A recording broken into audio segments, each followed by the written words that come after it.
Gentlemen, welcome again to the Nation Youth Podcast. The previous episode, we have discussed about the retention of Nigeria and the impact of religion in Nigeria. In this episode, we are going to be discussing about Nigerians' mentality on sense of belongings.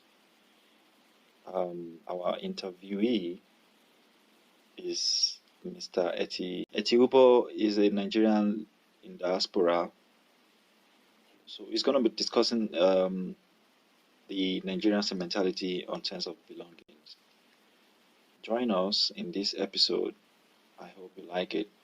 Don't forget to subscribe on Spotify, Radio Public, Google Podcast, Breaker, Pocket Cast, Stitcher, and Apple Podcast. See you out there.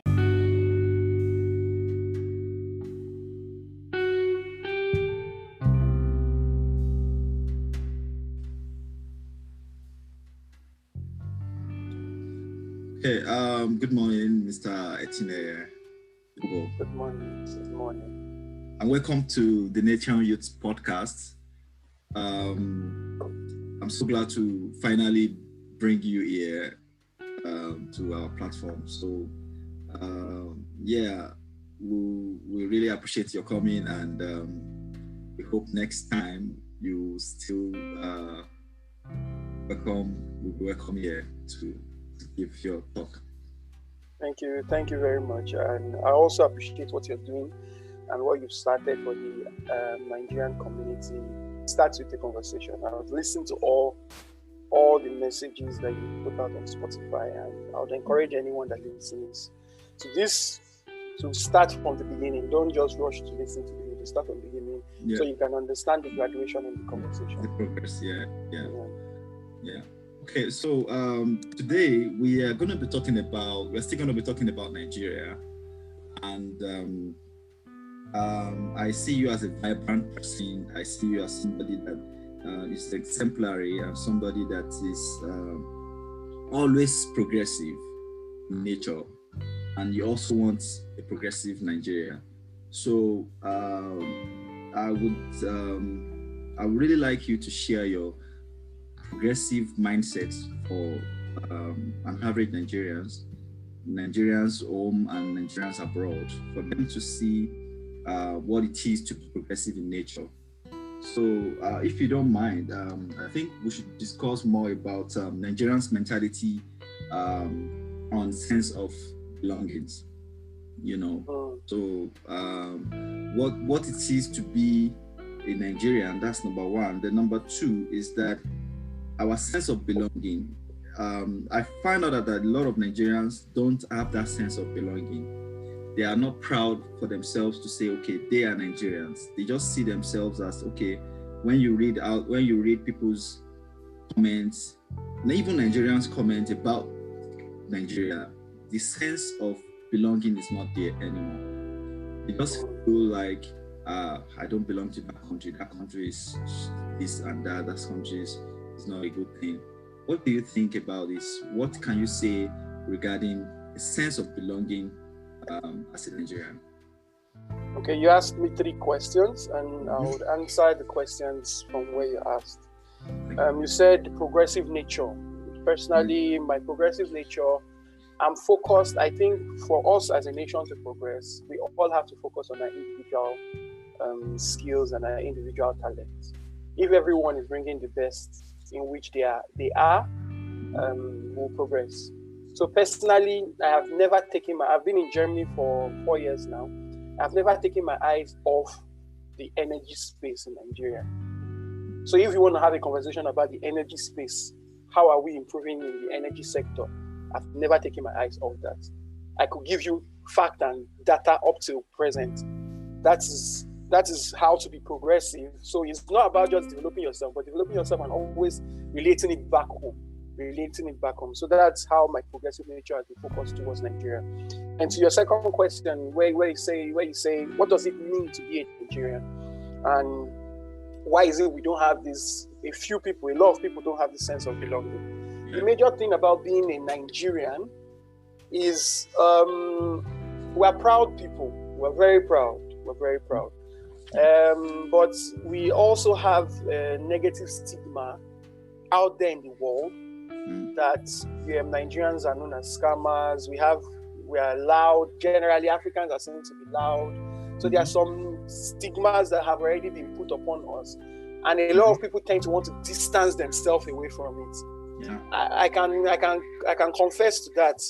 When I first came to Germany, when I said I'm a Nigerian, I saw the look people gave me. So I started changing it around. I would say I'm a Ghanaian, and they would smile, oh, Ghanaian. And when they smile, and then I said, no, I'm actually a Nigerian. You just see, I love to see the expression, the drop in the expression of their face. And then I knew that it was because I said I was a Nigerian. Not because I could imagine sometimes, there was a time I would even say, I'm Sierra Leone. Oh, what does it mean? Oh, Sierra Leone, where is that? And then I would just mention some random places. Don't know. Yeah. And at the end, I said, I'm just joking. I'm actually Nigerian. Yeah. And then you just see it. So I could then understand why people tend to want to say, okay, I've traveled abroad. I want to get passports. I don't want to have anything to do with Nigeria. When I was going to renew my passport, there was this woman that kept saying, what am I doing this for? I'm getting my German passport very soon. And it's simply because people want to distance themselves away from that stigmatization. That we are criminals, we are no good, we are lazy. There's also that. Yeah. And so it shows a lack of patriotism. Why would you want to be patriotic to a country that does not recognize you? That's right. You're supposed to be patriotic to where you were born from. That's why it's called motherland. The land gave birth to you. You're supposed to be patriotic to where you were born from. You're supposed to focus all your energies where you're born from. Something I always say, God forbid there should be another world war. They will chase us out of here. Absolutely. Whether you have the passport or not, they will chase us out of here and you'll go back home. Mr. Eti, still talking about this issue of negative stigma that you discussed earlier. I want us to buttress on this issue of negative stigma.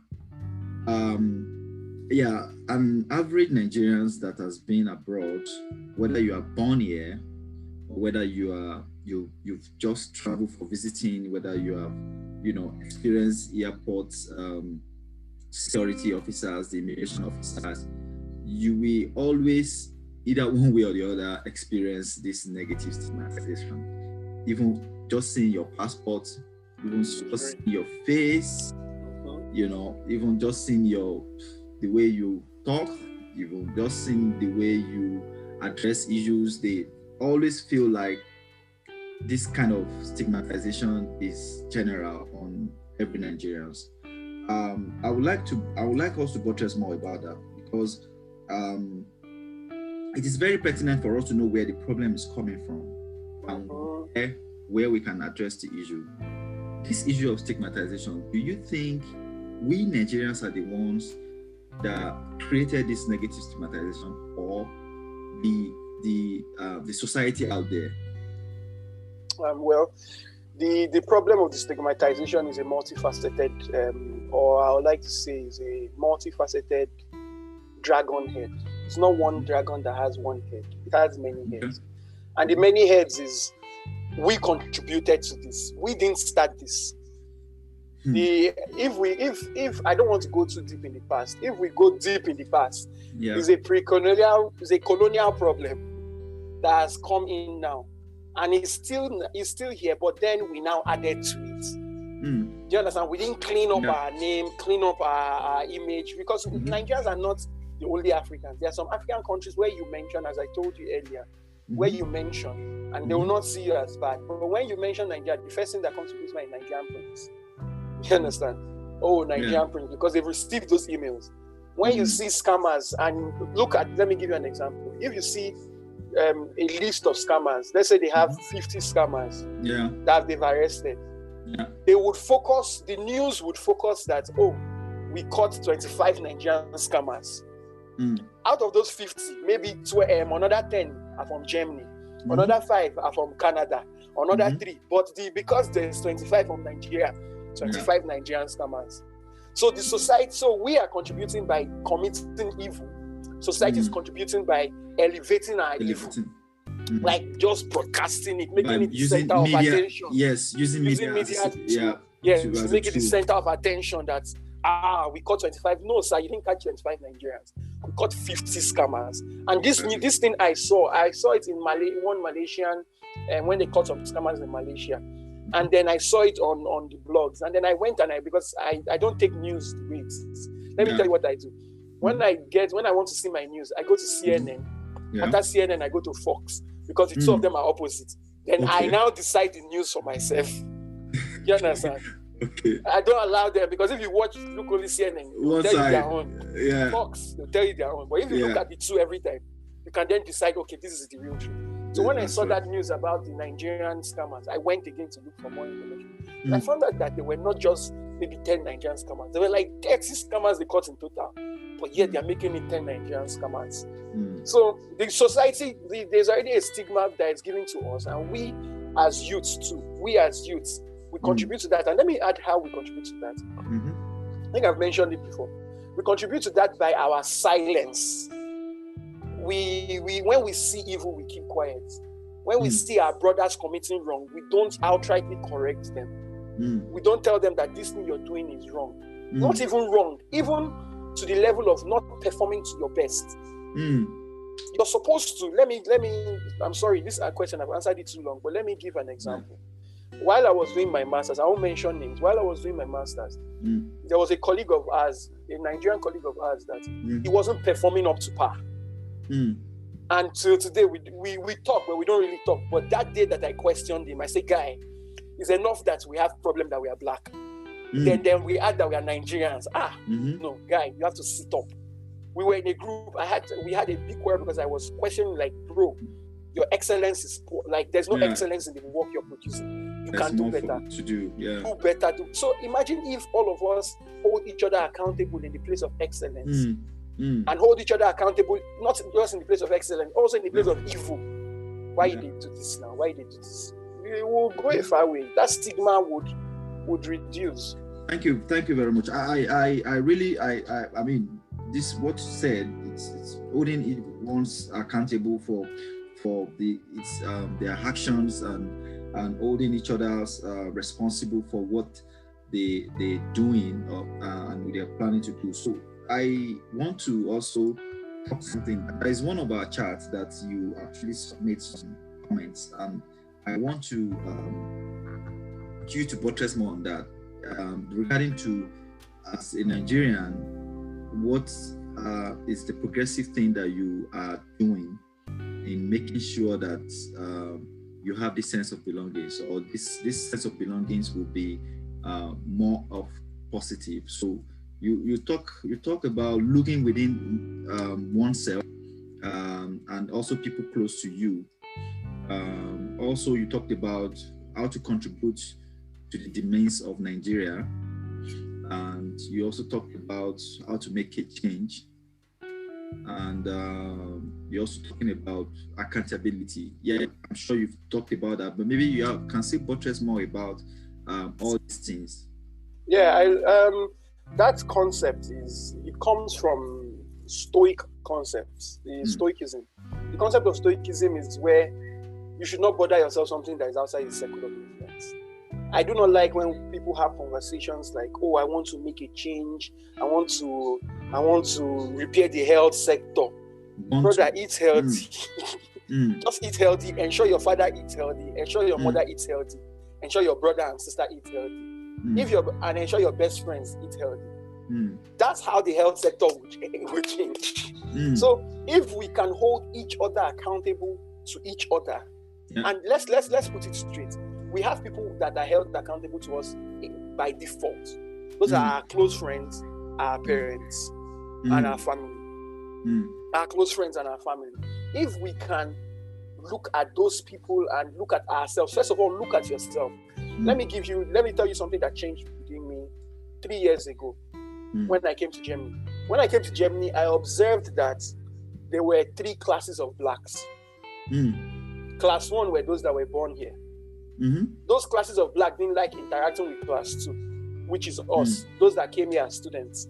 Those classes of students didn't like interacting with class 3, those that came here by C. So there were 3 different, I saw those 3 different classes. I saw that if I wanted to talk to class 1 would form for me and say, I can't speak English.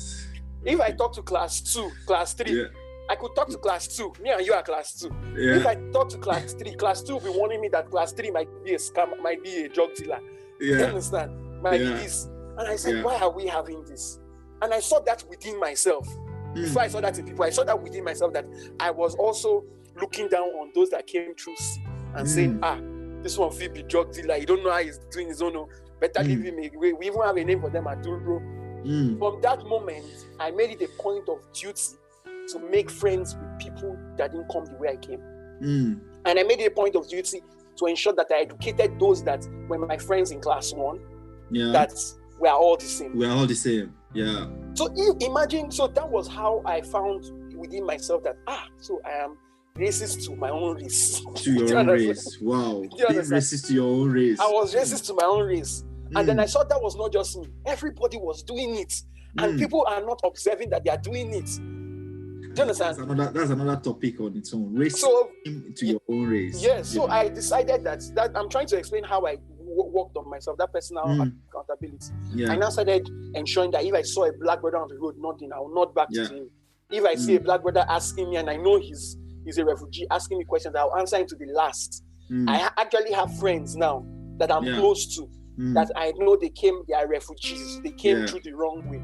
And if they need help, I offer the help as much as I can. They are my brothers.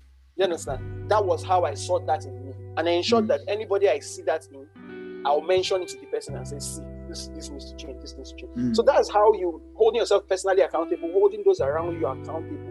And then that way we progress as a people.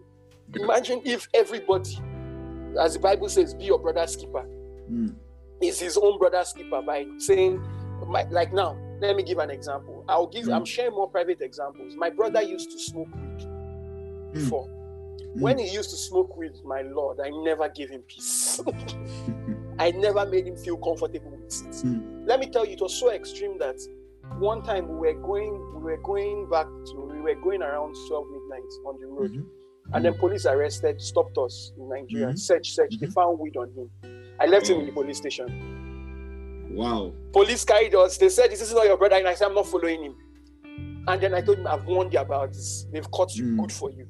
Look for how you save yourself, because you have to face the law. My blood brother, he knows. If he hears this, he will remember. And at the end of the day, it was around, we were held from like 1 to like 3. And then by that 3, I left. By 6 a.m., he called me, he's out. At first, he was angry at me. He was angry at me for a long time. After some time, he understood. He later realized. Yes. Done. Now he's not smoking the weed again. I won't say that made him change, but that contributed to the change. I could give another example. When I was in university, I used to talk. I used to cheat. So while I was cheating, doing formation and all of this, I received Christ in my 200 level. So my best friend, he was not so smart, so he used to sit beside me. So I told him, bro, this exam, I've repented. Don't sit beside me. I'll fall your hand. My guy said, we are best friends now. We've been best friends since just 1. So it's not small.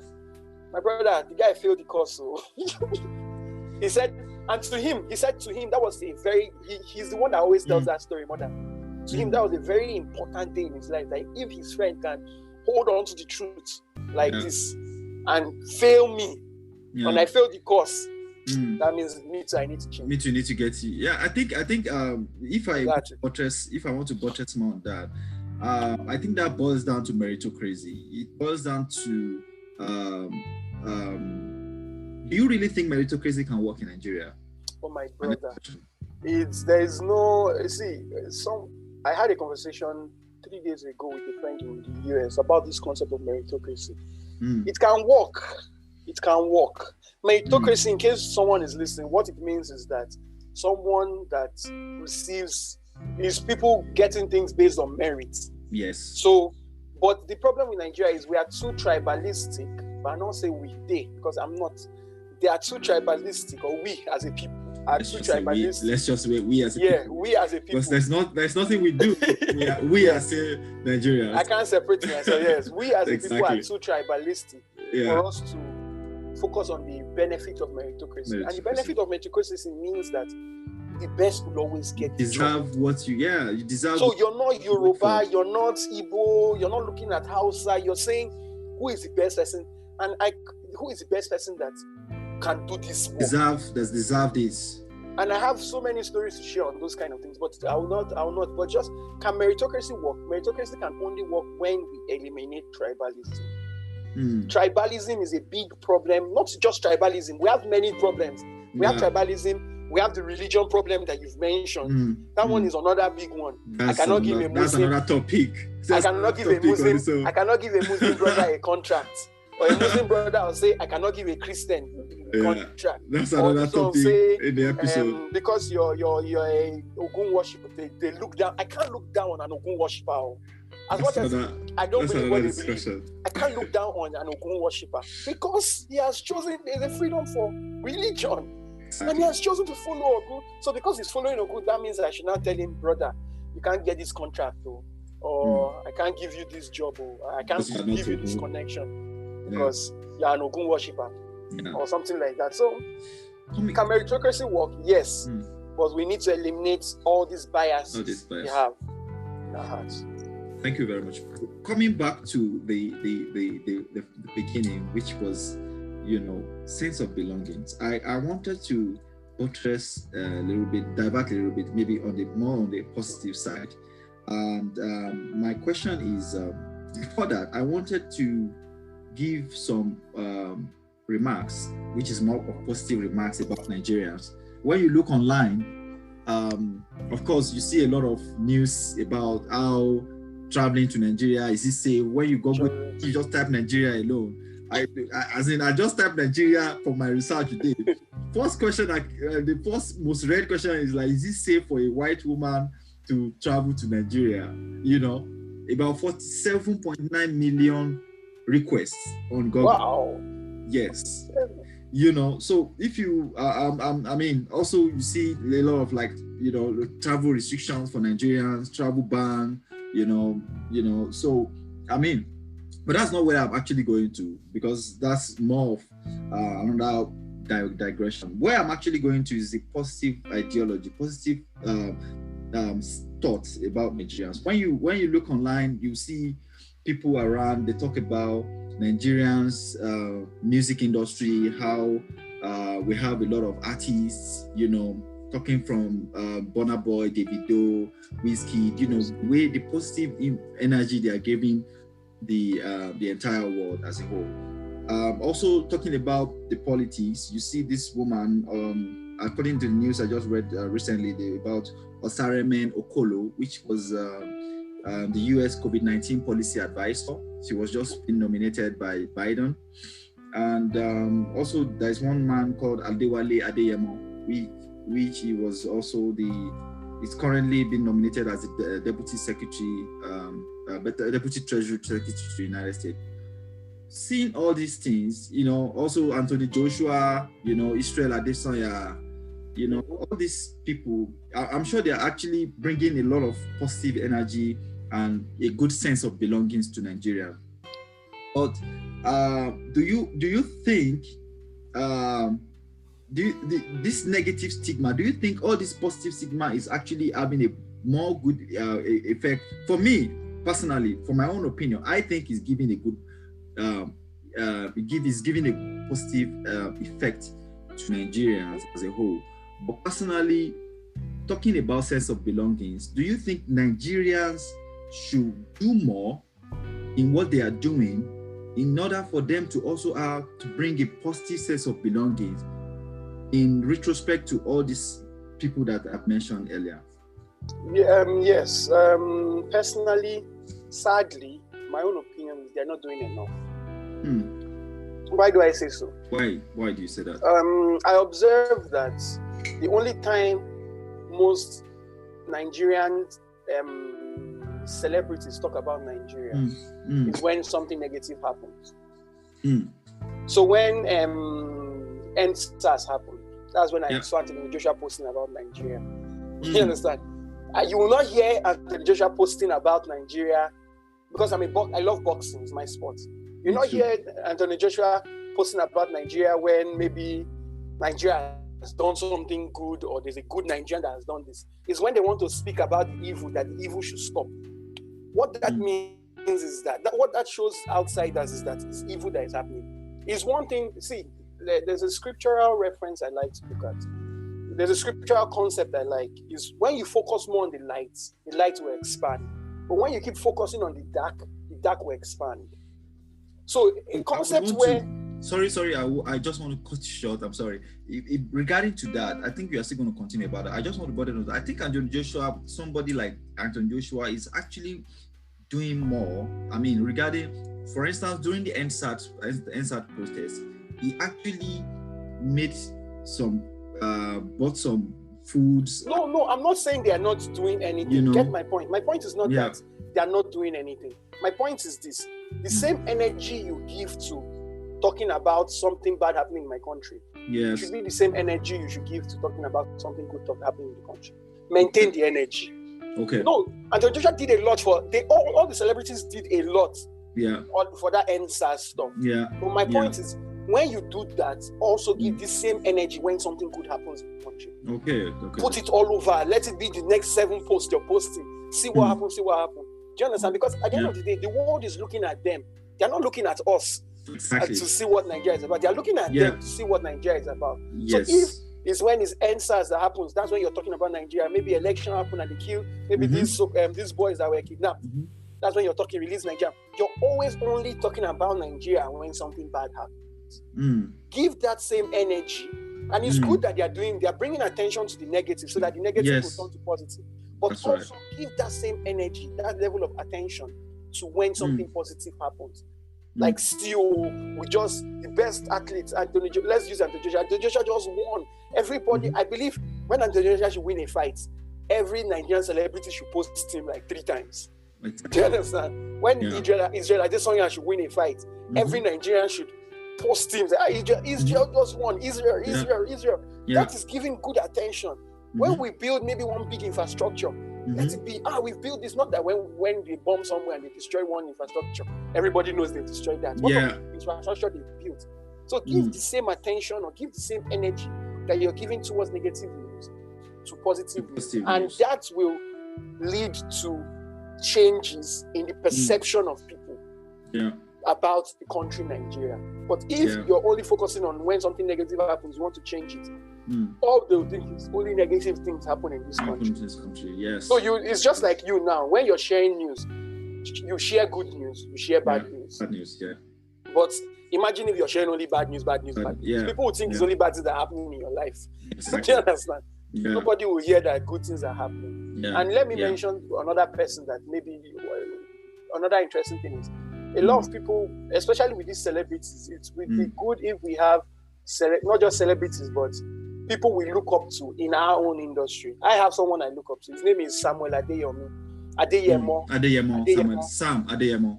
Yes, not the Sam Adeyemo you know. This one is another one. Okay. He's the co-founder of Aurora Solar in the US. I'm a solar enthusiast. I like solar. So he's the biggest. He owns one of the biggest solar companies in the US. Samuel Adeyemo, and no one knows about him. But it will be good that everyone knows about. Like if I ask people like that, who is the biggest in your IT industry? Nigerian doing something, you should have it. If you're a socialist, you should know that this is the biggest. This is one of the biggest guys from Nigeria doing something in my industry. That way, we are hyping. Like in my company, like this, they know Samuel Adeyemo because I've mentioned this Aurora Solar we want to use. It's a Nigerian that built it though. Nice. You understand? Nice. I think that's one of the ways also to improve our sense of belongings. To let people know that Nigerians can actually do good things better than what you are even seeing on the media, because media is actually something to never to talk about right now, and the way they postulate Nigerian news everywhere. So personally, we Nigerians should also, in one way or the other, promote our sense of belongings. Just like what you said, wherever you are, talk to people about what Nigerians are doing. Talk to people about the good things happening in Nigeria. That reminds me, a few years ago, when I first moved to Europe, I've met a couple of new people, and what most people are saying, what is it about to to be in Nigeria, the first question I always ask them, have you ever been to Africa before? Some people used to say, oh yeah, maybe Morocco or maybe Egypt. I said, have you been to West Africa? They said West Africa. Yeah, and I also asked them that, would you like to be to Africa, West Africa? They were like, yes, they would love to. So at some point, I feel like, of course, they are seeing a lot of medias about this, but some of them really want to have a good experience. Experience. They want to travel. They want to see how beautiful Africa is. But the question is, the media is making them feel like everything that comes out from West Africa, everything that comes out from Nigeria is nothing to talk about, you know. Yes. So I really want to appreciate that things that you've said, you know, like starting by ourselves, within ourselves, to talk about good about Nigeria, to bring about our sense of belonging, the positive sense of belongings, you know, and I think in the long run, society will see us as a better Nigeria, and they will also see us as a good Nigeria. So I think from my side, I'm so confident that with this, our conversation is going to go a long way to everybody, both home and abroad, and they can see how beautiful it is to have a good sense of belonging. Do you have any further things to discuss or something to add to what you said? Yes. I would like to encourage everyone, be proud of Nigeria. We have a great country, and we have great people that are in that country. And one thing, I went to Covenant University, and something that Bishop Oyedepo said to us that has stuck to me wherever it is. He said, a good people make a great nation, not a great government. A good people make a great nation. So forget how the government is always, this is the good people that make a great nation. And we are good people. Yeah. And we must ensure that we keep ourselves good. We do not lose this. So don't be eager to, I want to get this passport, I want to get this. No, you're in Nigeria, and there's so much at home that needs to change, that we can change.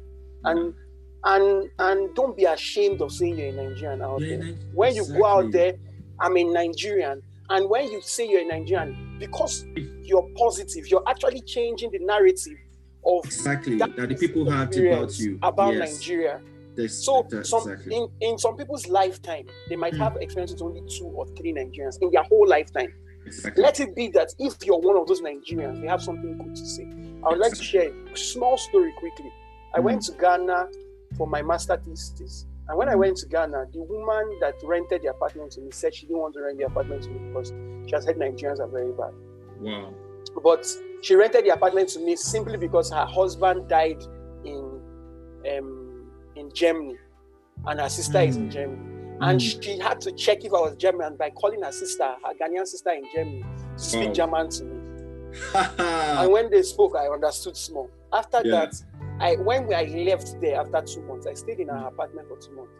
She was like, wow, so Nigerians can be good like this. I made it a point of duty that I would do everything good possible to ensure that this woman, and I was like, madam, have you had experience in Nigeria? Still only one, no. I said, luckily I'm number 2. So my good has countered the bad. You understand? Yes, exactly. So try to ensure that whoever you have an experience that is not Nigerian, and ensure that you leave the person with a good imagery, that we are good. And you're not faking it, it's true. We are good. Exactly. That's just it. Thank you very much. Thank you very much. I hope to see you next time in our podcast. Have a wonderful day. Thank you. Thank you. So let's stop this.